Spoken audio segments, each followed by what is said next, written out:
हरि नाम का एक साधारण माली था जो दिन रात बगीचों की देखभाल करके अपने परिवार का पालन पोषण करता था।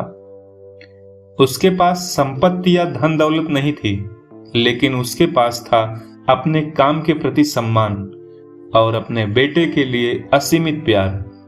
हरि का बेटा राजू 14 साल का था और अपने स्कूल में अच्छे नंबर लाने के साथ साथ सबका प्रिय भी था। एक दिन स्कूल से लौटने के बाद राजू चुपचाप एक कोने में बैठा रो रहा था। हरि ने अपने बेटे को कभी ऐसे रोते हुए नहीं देखा था। उसके दिल में बेचैनी बढ़ गई।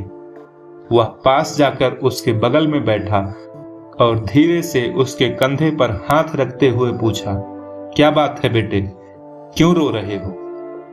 राजू ने अपनी सूजी हुई आंखों से अपने पिता को देखा और दर्द भरे शब्दों में कहा, पापा, आज मेरे अमीर सहपाठियों ने मेरा बहुत मजाक उड़ाया। उन्होंने मुझे माली का बेटा कहकर ताना मारा। वे कहने लगे कि हमारे पास पैसे नहीं हैं और हम केवल उन पैसों पर जीवित हैं जो आप लोगों के पौधों की देखभाल करके कमाते हैं। उन्होंने कहा कि मेरे पिता केवल गंदा काम करते हैं और मेरे पास उनके जैसा कोई बड़ा भविष्य नहीं होगा।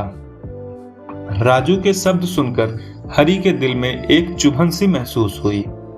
वह जानता था कि यह दुनिया केवल सफलता और संपत्ति की बाहरी परत को देखती है, इंसान की मेहनत और ईमानदारी को नहीं। हरि ने कुछ सोचा और फिर अपने बेटे के सिर पर हाथ फेरते हुए कहा, चलो मेरे साथ, मैं तुम्हें कुछ सिखाना चाहता हूं। हरि ने राजू को अपने छोटे से बगीचे में ले जाकर कुछ फूलों के बीज निकाले और उसके हाथ में रख दिया। फिर उसने कहा, देखो बेटा, हम एक छोटा सा प्रयोग करेंगे। मैं एक फूल की देखभाल करूंगा और तुम दूसरे की। मैं अपने फूल को साफ झील के पानी से सींचूंगा और तुम अपने फूल को तालाब के गंदे पानी से। कुछ दिन बाद हम देखेंगे कि कौन सा फूल बेहतर बढ़ता है। राजू ने हैरानी से अपने पिता की तरफ देखा। यह उसे थोड़ा अजीब लगा, लेकिन वह जानता था कि उसके पिता के हर काम के पीछे कोई गहरी सोच होती है। उसने बिना किसी सवाल के बीज बो दिए और अपने फूल की देखभाल करने लगा। दिन बीतते गए और दोनों ने अपने अपने पौधों को सींचा, देखभाल की। राजू ने रोज तालाब से पानी लाकर अपने पौधे को दिया, जबकि हरि अपने पौधे को झील के साफ पानी से सींचता था। कुछ दिनों बाद हरि ने राजू से कहा, चलो अब दोनों फूल को देखो और मुझे बताओ कि तुम्हारा फूल कैसा है।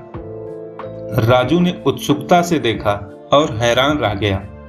उसका फूल, जिसे उसने गंदे पानी से सींचा था, उसके पिता के फूल से ज्यादा सुंदर और स्वस्थ दिखाई दे रहा था। वह चकित होकर बोला, पापा, यह कैसे हो सकता है? मैंने तो इसे गंदे पानी से सींचा था, फिर भी यह आपके फूल से ज्यादा अच्छा क्यों दिख रहा है? हरि ने मुस्कुराते हुए कहा, देखो, गंदा पानी पौधे को नुकसान नहीं पहुंचाता, बल्कि जैविक खाद की तरह काम करता है। यह पौधे को और भी मजबूती से बढ़ने में मदद करता है। जीवन में भी कुछ ऐसा ही होता है। जब लोग तुम पर नकारात्मकता फेंकते हैं, तुम्हें ताने देते हैं या तुम्हारे सपनों का मजाक उड़ाते हैं, तो वह गंदगी नहीं बल्कि तुम्हारी मजबूती का साधन बन जाती है। हरि ने कहा, यह दुनिया तुम्हें नीचा दिखाने की कोशिश करेगी। लोग तुम्हारी ईमानदारी और मेहनत को समझने की जगह उसे कमजोरी समझेंगे, लेकिन हमें यह तय करना होता है कि हम उनकी बातों को कैसे लेते हैं। उनका अपमान और ताने हमें रोक नहीं सकते, बल्कि हमें और भी मजबूत बना सकते हैं। राजू ने अपने पिता को गले लगाते हुए कहा, पापा, अब मुझे उनकी बातों से कोई फर्क नहीं पड़ता।